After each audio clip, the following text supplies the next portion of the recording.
First, I want to introduce my panel of experts. Professor of Education and Business at the University of Southern California, Dr. Shaun Harper. Co-facilitator at the Ally Conversation Toolkit Workshop, Allison Mahaley. Attorney and Social Justice Advisor, Natasha Scruggs. President of the National Association of Real Estate Brokers, Lydia. And Director at the American Civil Liberties Union, Rashad Turner. Thank you all for being here. Yeah, I really wanted to talk about where we are now versus where we were a couple of years ago. And Dr. Harper, you told my staff that centuries of systemic racism certainly won't be undone in a summer. We know that. But is progress being made? Well, I think that one noteworthy indicator of progress is that there's now more national and global consciousness about anti-Blackness and about structural and systemic racism. But consciousness alone will not redress centuries of racial violence, negligence, and harm. We need policy change. Do you think there is active voter suppression going on? Well, I think, Dr. Phil, we do see examples of voter suppression happening around the country. The thing that I like to point out, though, with voter suppression is that it's never really an issue when things are going well for the Democrats. When the Democrats feel some type of pressure, or they feel like they're losing that Black vote that continuously gets them elected, then it becomes an issue. I will say that not being able to give people water or food as they're standing in line is as ridiculous as it sounds. Yeah. And you say that's important because Black voters will stand in line all day long. Absolutely. If necessary. And if they can't go to the bathroom, they can't get a drink, they can't get some nourishment or whatever, then that cuts that line down. Absolutely. Right. So I think we all want the opportunity to exercise that right to vote. But the question that always comes up in my community is, do we see those votes translate to Black lives actually improving? Yeah. And Natasha, you say incarceration is the biggest barrier. I say incarceration is the biggest barrier because there are 2.2 million people in America that are incarcerated. There are 7.8 million people on probation and parole. All of those people do not have the right to vote. Most people think that once they become formally incarcerated, the country calls them felons, I don't use that term, but most people think that formerly incarcerated people cannot vote, and they're afraid to vote because they don't want to be penalized for that. So that means that we have almost 10 million Americans currently that cannot vote, and these are the most vulnerable. A lot of critics say, Shaun, that this is not about suppressing the vote, it's about suppressing fraud. And there's been a lot of study about this. If somebody wants to actually dig down and look at non-traditional voting, like mail-in votes prior to voting prior to actual election day, that sort of thing. And I've actually done a deep dive on that. And I can't find one shred of evidence that suggests that that favors one party over the other or increases the level of fraud one whit. I can't find it from any independent evaluators, whether they're left, right, or center. So what are we talking about here?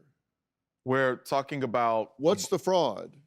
There is no fraud. That's why I can't find the fraud. I think that, there are these scare tactics, these boogeymen, if you will. And this is one of them that, Black people and other people of color are stealing votes and that dead people are voting and so on and so forth. When we look at the evidence across the states, oftentimes there are one or two or maybe a dozen cases out of millions of voters. This is just not a thing. This is about Georgia turning blue. It is about other states in the 2020 election that were flipped. So this is really about suppressing, the influence of Black voters, most especially Black women voters who turn out in historic numbers in these elections. It's about undoing the influence of Black voters. Well, today is the last day of Black History Month, and we're discussing the societal inequalities between Black and white people in America and assessing whether there has been really any substantive change since the global protests that resulted from the deaths of George Floyd, Breonna Taylor, and Ahmaud Arbery in 2020.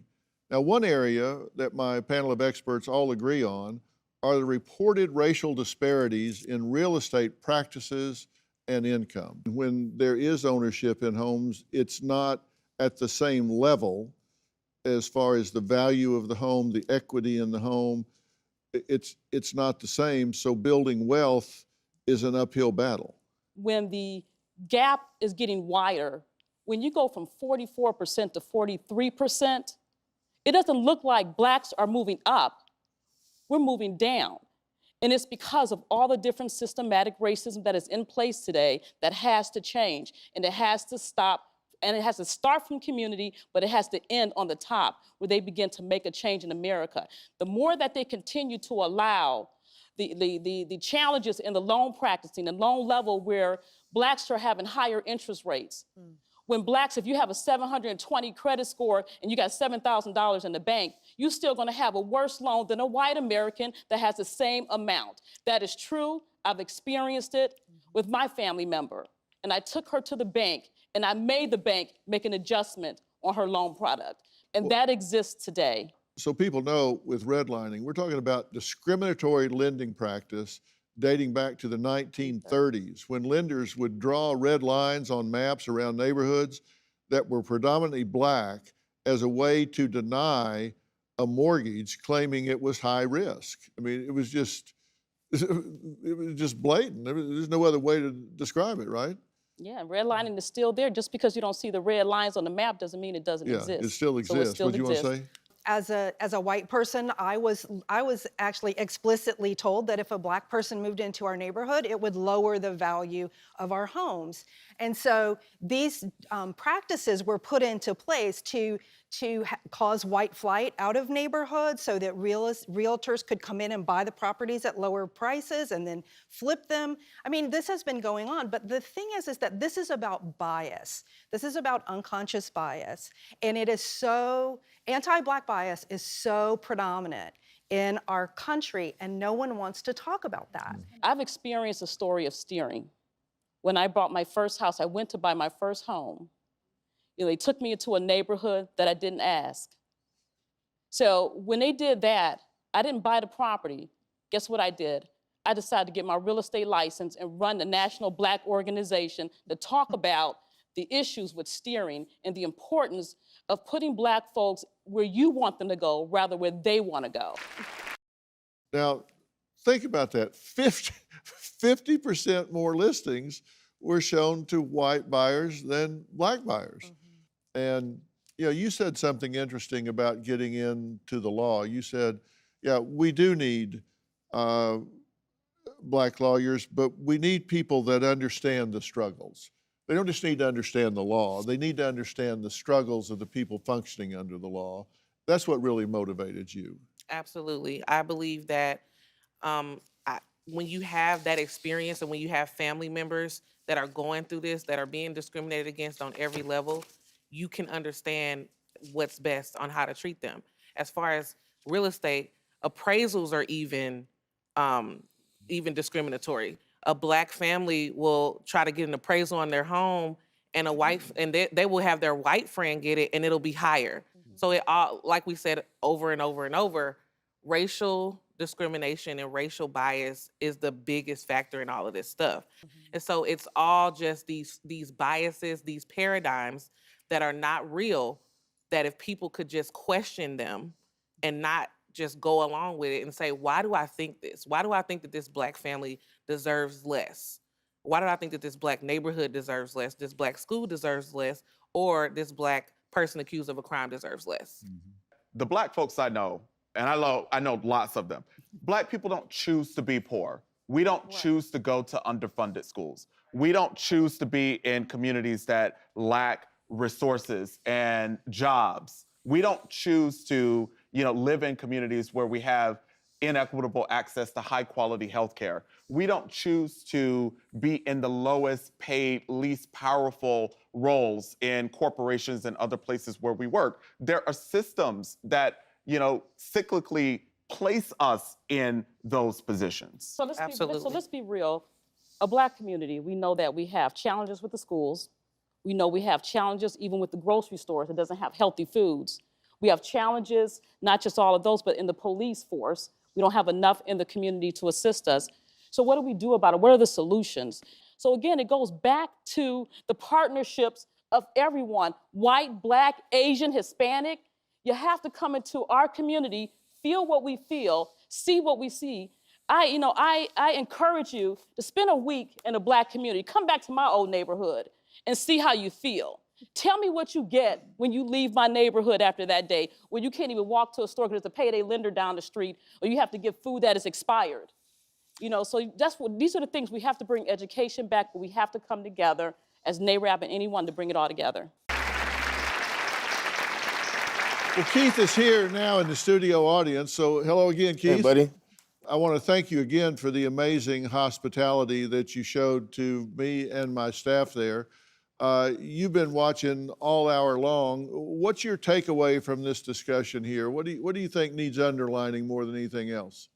I mean, everybody made great points. Just from my experience, because I've lived both. I lived in the gang culture. Did 10 years in prison, and now me and my fiance are a homeowner in an affluent area, right? And I have a business. So I can speak from both sides. And it's not just about picking up your bootstrap, or like the young lady was saying, the exception being for everybody. Like, I can't expect like the people that I grew up with to be where I'm at, because I had opportunity. Someone actually gave me an opportunity, right? Placed value on me, seen value in me. And I think that for the most part, from my experience, America just does not value Black. That's just from my experience, how I feel. Yeah, and then you did say yesterday, when you were given that opportunity, you really seized it. And I asked you what your biggest obstacle was, and you said discipline. Discipline. Yeah. Yeah. Yeah, well, it's certainly a smooth running operation now. I can tell you, I certainly give it the thumbs up. I can tell you for sure, the food is great. Thank you. Today's topic is an important one. We went longer than our allotted time. You can see more of our conversation on DrPhil.com. I would really like to thank all of my guests here today. And one of the things I would really like to acknowledge is everybody being willing to have an open conversation about this and hear everybody else out. I think if everybody would have this approach, it would be not about winning an argument, but about solving a problem. And so I really applaud you guys for your approach to this. Do you have a story or a question for me? Click the link in the description and tell me what in the world is going on.